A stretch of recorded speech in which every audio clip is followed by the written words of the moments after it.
तिरस्कार। वीडियो देखने से पहले चैनल को सब्सक्राइब ज़रूर कीजिए। घर में मेहमानों का आना शुरू हो चुका था। बाहर बन रहे पकवानों की खुशबू पूरे घर में फैल चुकी थी। उस खुशबू के बीच सभी को हंसी ठिठोले की आवाज़ें अम्मा को उनके कमरे में सुनाई दे रही थी। पर उस हंसी ठिठोले में उनकी कोई दिलचस्पी नहीं थी। वह तो अपने कमरे में ही भली थी। उन्हें तो दिलचस्पी थी उन पकवानों पे जिसे खाने का उनका मन कर रहा था। आज बहू बेटे भावेश और सुदीप्ता की शादी की 8वीं सालगिरह है। आखिर उनका बेटा कलेक्टर जो है तो पार्टी भी छोटी मोटी नहीं होगी। तो कई मेहमानों को बुलाया गया था, या यूँ कह सकते हैं कि उनके दोस्तों और बहू के मायके वालों को बुलाया था। अम्मा जी या उनके परिवार में किसी को कोई खास दिलचस्पी नहीं थी। वैसे भी बहू की हिदायत के अनुसार अम्मा जी को तो अपने कमरे में ही रहना था। पता नहीं बहू ने यह हिदायत क्यों दी। वैसे भी अम्मा अपने कमरे से बाहर आती कहाँ हैं, क्योंकि अगर वो ज़रा सा भी बाहर आ जाती तो बहू को अच्छा नहीं लगता। उसे लगता कि उनके बाहर आने मात्र से ही पूरा घर फैल जाता है। शायद उसके इस चमकीले सुंदर ईंट गारे के घर में अम्मा ही अकेली पुरानी वस्तु थी, जो उस घर में किस जिद्दी दाग धब्बे तरह थी, जिसको हटाने हर कोई चाहता था, लेकिन फिर भी वो अपनी छाप उस जगह छोड़ देता था। और अम्मा जी को घर से निकाले तो उनकी इज्जत पर धब्बा पड़ जाए। लोग कहने ना लगे कि इतना बड़ा कलेक्टर अपनी माँ की देखभाल नहीं कर पाया। इसलिए मजबूरी में ही सही अम्मा जी को घर में रख रखा था, लेकिन बस उनके कमरे तक सीमित रखा था। तभी अचानक दरवाज़ा खुला और बहू सुदीप्ता अम्मा के कमरे में आई। उसके हाथ में कोई पैकेट था। अम्मा जी ने बिस्तर पर उसे रखते हुए बोली, अम्मा जी इससे साड़ी है, इसे पहन लो। कहीं कोई भूले मेहमान कमरे में आ गए तो आपकी साड़ी को देखकर इज्जत तार तार हो जाएगी। और ढंग से हाथ मुंह धोकर कंघी कर लेना। अगर कोई कमरे में आता तो नमस्ते हाँ हूँ में जवाब देना, ज़्यादा बोलने की ज़रूरत नहीं है आपको।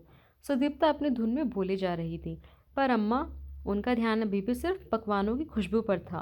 तब तभी सुदीप्ता उनके कंधों पर हाथ रखकर उन्हें झकझोरते हुए बोली, अरे सुन रही हैं ना आप, मैं क्या कह रही हूँ? हाँ हाँ बहू, क्या बन रहा है आज? अम्मा ने अपनी ज़बान को होठों पर घुमाते हुए कहा। सुदीप्ता ने अपना माथा पीट लिया और फिर से बोलना शुरू किया, हे भगवान, जब देखो बस खाने की लगी रहती है। कुछ कहा मैंने, आपने वो सुनाया नहीं ढंग से। तैयार हो जाना, बाहर आने की ज़रूरत नहीं है। कोई आए तो हाँ हूँ में जवाब देना, इसके अलावा कुछ बोलने की ज़रूरत नहीं है। सुदीप्ता एक बार फिर अम्मा को उंगली दिखाकर समझाते हुए बोली। अम्मा ने हाँ में सिर हिला दिया और इतना ही कहा, बहू बहुत भूख लगी है, कुछ खाने को दे दे। सुबह सिर्फ एक कटोरी दलिया खाया था। सुदीप्ता ने उन्हें घूर कर देखा, जैसे पता नहीं अम्मा ने उससे सारी संपत्ति मांग ली हो, और फिर कमरे के बाहर चली गई। थोड़ी देर बाद घर में काम करने वाली कामवाली बाई कमरे में आई और अम्मा को एक थाली देते हुए बोली, अम्मा अभी तो ये खा लो। अम्मा जी ने ललचाई नज़रों से प्लेट में देखा तो एक रोटी, थोड़ी सी दाल और आलू की सूखी सब्जी रखी थी। अम्मा ने उनकी तरफ आशा भरी नज़रों से देखा तो कमलाबाई बोली, अम्मा अभी तो पकवान बन रहे हैं ना, पूरी तैयार नहीं हुए, इसलिए मैं सुबह का ये बचा हुआ खाना ले आई, ताकि कुछ देर तो आपकी भूख शांत हो। अम्मा तो भूख से ज़ोरों से लगी थी, इसलिए थाली लेकर उस थाली पर ही टूट पड़ी। अम्मा को इस तरह खाता देखकर कामवाली बाई की आंखों से आंसू आ गए। मन ही मन सोचने लगी, कोई कह सकता है ये कलेक्टर साहब की माँ है? वो कलेक्टर साहब जिनकी इतनी इज्जत और खूब पैसा कमा रहे, उनके बहू बेटे को देखकर तो बाहर वाले भी उनकी किस्मत पर रश करते हैं। पर इनसे तो हमारी किस्मत लाख गुना अच्छी है। बेटा बहू मजदूरी करते हैं, मैं घरों में काम करती हूँ, लेकिन कम से कम रात का खाना एक साथ बैठकर तो खाते हैं। यहाँ तो बेटे का पता ही नहीं माँ के साथ क्या हो रहा है। सोचते सोचते काम वाली बाई फटाफट अम्मा के कमरे की सफाई करने लगी। वैसे अम्मा के कमरे में ज़्यादा कोई सामान तो था नहीं, इसलिए फटाफट हो जाता था। पूरे कमरे को व्यवस्थित कर बाहर से 2 कुर्सियां लाकर अम्मा के कमरे में रख दी, ताकि कोई आए तो बैठने के लिए कुछ तो हो। तभी बाहर से सुदीप्ता की आवाज़ आई तो कमला बाई बाहर आ गई। इधर अम्मा ने फटाफट थाली साफ कर डाली, पर भला एक रोटी से क्या हो, भूख तो अभी भी ज़ोरों से लग रही थी, पर बोलती किससे। मन मार कर थाली एक तरफ रख जैसे तैसे उठी और हाथ मुंह धोकर पैकेट में से साड़ी निकाली। साड़ी बिल्कुल नई थी, उस पर से टैग भी नहीं हटा था। पूरे 410 रुपये की साड़ी थी। उसे देखकर अम्मा खुश हो गई, मेरे बच्चों ने पहली बार मेरे लिए साड़ी खरीदी। पर अम्मा के साथ ब्लाउज और पेटीकोट तो था ही नहीं, इसलिए अपने पुराने ब्लाउज पेटीकोट के साथ ही साड़ी पहन ली। थोड़ी देर बाद सारे मेहमान बाहर इकट्ठे हो गए तो केक काटने का वक्त हो गया। भावेश और सुदीप्ता केक काटने के लिए एक साथ आ गए। तभी भावेश के किसी दोस्त ने कहा, अरे भावेश, घर में आंटी जी भी तो है, उन्हें भी तो बुलाओ। आखिर तुम्हारी जिंदगी का इतना खुशी का दिन है तो उन्हें तो यहाँ होना ही चाहिए। उनकी बात सुनकर भावेश झेप गया। उसने सुदीप्ता की तरफ देखा तो सुदीप्ता बातें बनाते हुए बोली, अरे भैया, बात यह है कि अम्मा जी की तबीयत ठीक नहीं रहती, इसलिए वो बाहर नहीं आई। उन्होंने खुद मना किया है। मुझे परेशान मत करना, वरना हमारा तो बड़ा मन था उन्हें बाहर लाने का, उन्हीं के हाथों से केक कटवाने का। आखिर सबको अपनी बातों से संतुष्ट कर सुदीप्ता ने भावेश के साथ मिलकर केक काटा। इधर खाने पीने में सब लोग मशगूल हो गए। इतने में कमलाबाई ने एक प्लेट अम्मा के लिए खाने की लगाई तो सुदीप्ता ने उसे डांट दिया, ये क्या कर रही हो कमला, यह प्लेट कहाँ लेकर जा रही हो। कमला ने झेपते हुए कहा, मेम साहब, अम्मा को भूख लग रही होगी, उन्होंने एक रोटी ही तो खाई थी। तो एक रोटी भी काफ़ी है तसल्ली लाने के लिए, उनकी तो उम्र हो चुकी है, उनका तो पेट ही भर गया होगा। ये प्लेट छोड़ और जाकर तेरा काम कर, अम्मा का मैं देख लूँगी। यहाँ मेहमान सिर पर खड़े हैं और तुझे अम्मा जी की पड़ी है, चल जा यहाँ से। आखिर मजबूरन कमलाबाई को प्लेट वहीं रखकर अपने काम पर जाना पड़ा। इधर सुदीप्ता अपने दोस्तों के साथ बिजी हो गई। रात के 11 बज गए, लेकिन अम्मा जी को खाना तक नहीं दिया। अब तो अम्मा की भूख के मारे हालत खराब होने लगी। अब उनसे बिल्कुल बर्दाश्त नहीं हो रहा था, लेकिन पार्टी तो अभी तक चल रही थी। लेकिन जब बिल्कुल बर्दाश्त नहीं हुआ तो आखिर मजबूरी में ही सही उठकर अपने कमरे से बाहर आ गई। उन्हें बाहर देखकर भावेश का मूड खराब हो गया। वो धीरे से सुदीप्ता पर बिगड़ते हुए बोला, सुदीप्ता, तुमसे कहा था ना मैंने, ये अम्मा बाहर क्या कर रही है, तुम्हें मेरी इज्जत का बिल्कुल भी ख्याल नहीं है।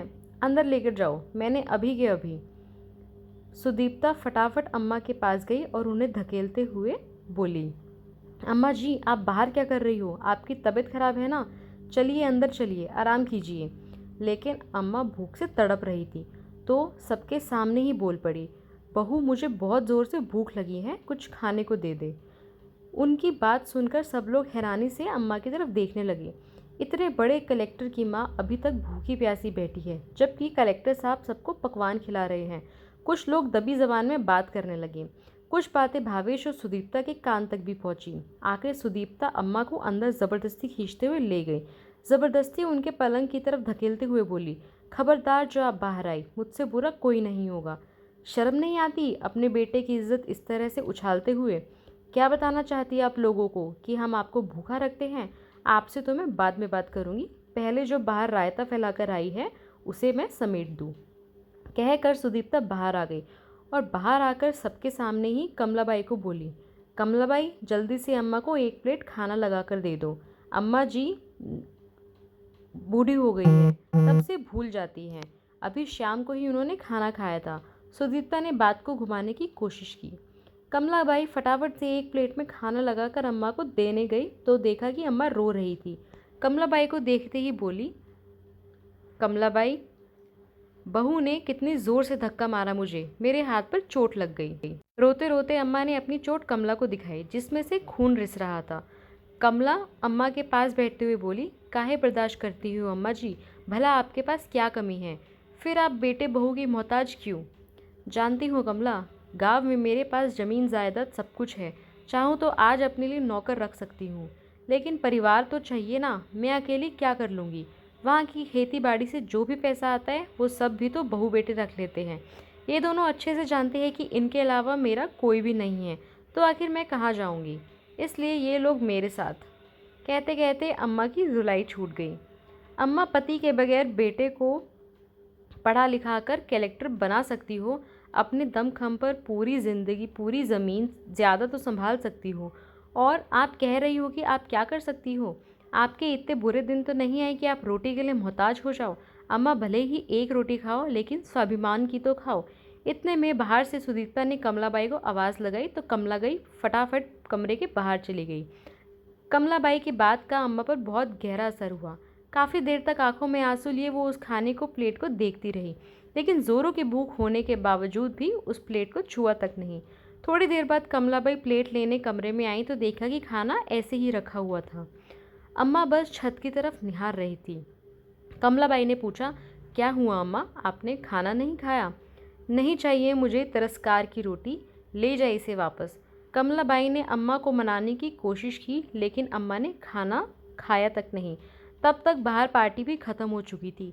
सुदीप्ता और भावेश भी कमरे में आ गए और आते ही अम्मा पर चिल्लाना शुरू कर दिया। क्या ज़रूरत थी आपको बाहर आने की? थोड़ा सा भी मेरी इज्जत का ख्याल नहीं था आपको? आपको सब कुछ मुफ्त में मिल रहा है तो कदर नहीं है। एक खाने के पीछे इतना बवाल कर दिया। लोग दबी जबान में कैसी कैसी बातें बना रहे थे। अगर ऐसे ही चला तो आप वापस गाँव भेज देंगे, फिर रहना अकेले। इतने में सुदीप्ता की नज़र खाने पर पड़ी। लो, जिस खाने के पीछे इतना हंगामा किया वो प्लेट तो ऐसे ही भरी है। खाना है तो खाइए, नहीं तो भगवान का नाम जपिए। मुझसे नहीं उठाए जाते आपके नखरे। उसने भावेश की तरफ देखते हुए कहा, बस भावेश, बहुत हो चुका। मैं नहीं उठा सकती इनके नखरे। इनको अपने गांव वापस भेज दो। ठीक है, मैं कल ही इन्हें गांव भेज देता हूँ। वहाँ अकेली रहेगी तो अकल ठिकाने आ जाएगी। भावेश ने उसकी हाँ में हाँ मिलाते हुए कहा और दोनों कमरे के बाहर आ गए। भावेश ने दूसरे दिन ही अम्मा को गांव भेज दिया। गांव आने के बाद अम्मा ने सबसे पहले अपने वकील को बुलाकर अपनी सारी ज़मीन जायदाद से भवेश को बेदखल कर दिया। वसीयत के अनुसार मरने के बाद भी सारी प्रॉपर्टी ट्रस्ट को चली जाएगी, और वो ट्रस्ट जो बुजुर्गों और अनाथ बच्चों के लिए काम करती थी। साथ ही अपने बड़े से घर का आधा हिस्सा उन्होंने बच्चों की शिक्षा के लिए दे दिया और आधे हिस्से में खुद रहने लगी। खेती बाड़ी के लिए नौकर ही आते थे, उनमें से एक को घर में काम करने के लिए रख लिया। आप अम्मा स्वाभिमान और सुकून की रोटी खाती है। साथ ही इस बार खेती बाड़ी से होने वाले इनकम को भावेश के पास ना बेचकर उन्होंने अपने पास ही रख लिया। जब पैसा भावेश के अकाउंट में नहीं आया तो भावेश और सुदीप्ता दोनों ही गांव आ गए। आते ही देखा कि आधे घर के हिस्से में बच्चों की पढ़ाई कर रहे थे, इसलिए वो घर के दूसरे हिस्से की तरफ गए जहाँ अम्मा रहती थी और आते ही अम्मा से बोले, अम्मा, ये घर में बच्चे पढ़ाई कैसे कर रहे हैं? और इस बार क्या खेतों में कमाई नहीं हुई जो पैसा अकाउंट में नहीं डाला? उनकी बात सुनकर अम्मा ने कहा, घर का आधा हिस्सा मैंने बच्चों की शिक्षा के लिए दे दिया है, और रही बात कमाई की, तो हुई थी कमाई पूरे 7 लाख रुपए की। वो मैंने अपने अकाउंट में रख लिए हैं। आप पैसों का क्या करेगी अम्मा जी? और किससे पूछकर अपने घर का आधा हिस्सा बच्चों की शिक्षा के लिए दे दिया।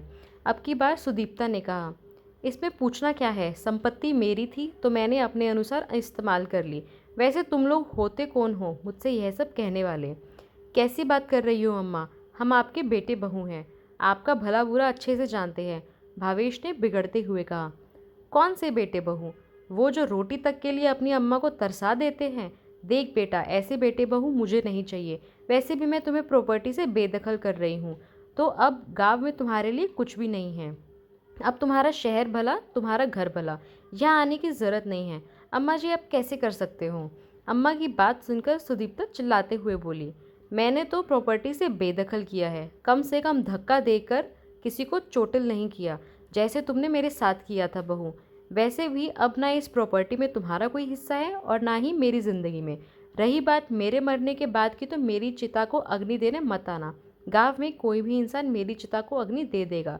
कम से कम यहाँ के लोगों में इंसानियत जिंदा है। अम्मा जी के गुस्से भरे चेहरे को देखकर दोनों की हिम्मत नहीं हुई कुछ कहने की, इसलिए दोनों ही अपना समूह लेकर शहर के लिए रवाना हो गए। दोस्तों, कहानी कैसी लगी कमेंट करके ज़रूर बताएं।